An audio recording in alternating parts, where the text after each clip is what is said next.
Senators, you know, this is part of a debate about America's influence in the rest of the world, and our economy and this debt fight has raised similar questions. And now the other big news that markets are going to be reacting to tomorrow, and that is the downgrade of America's credit rating.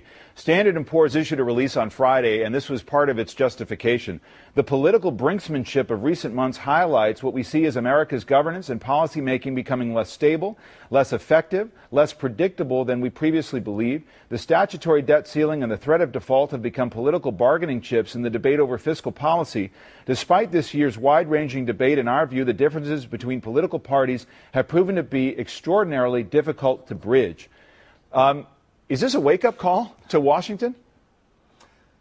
Well, it's a partial wake-up call. I believe this is, without question, the Tea Party downgrade. This is the Tea Party downgrade because a minority of people in the House of Representatives countered even the will of many Republicans in the United States Senate, who were prepared to do a bigger deal, to do $4.7 trillion, $4 trillion, have a mix of reductions and reforms in Social Security, Medicare, Medicaid, but also recognize that we needed to do some revenue.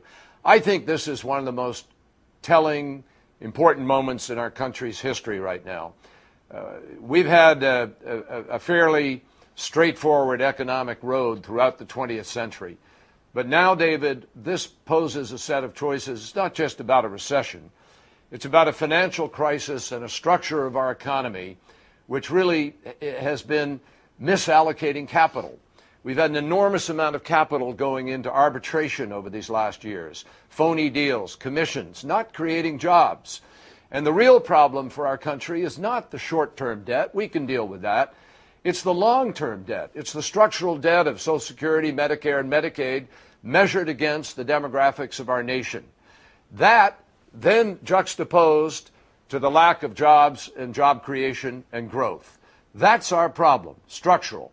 And what we need is a Washington that stops this bickering, that's get rid of these hard positions that I noticed even in Speaker Boehner's comments about the downgrade, politicizing it in a sense that, sort of blaming it on the Democrats and the lack of decisions. Barack Obama put a $4.7 trillion deal on the table. 3 times he was refused that deal because there were some people in the Republican Party, and Mitch McConnell even admitted this, who wanted to default. He said there were people in his party who were willing to shoot the hostage. In the end, they found that the hostage was worth ransoming. This is not about ransom. This is about our nation. It's about our country. It's about growth. It's about statesmanship. I know John McCain, and I know many of his colleagues in the Senate are prepared to sit down and be serious about how we deal with this quickly, because our nation's security, our nation's future is at stake in an unprecedented way.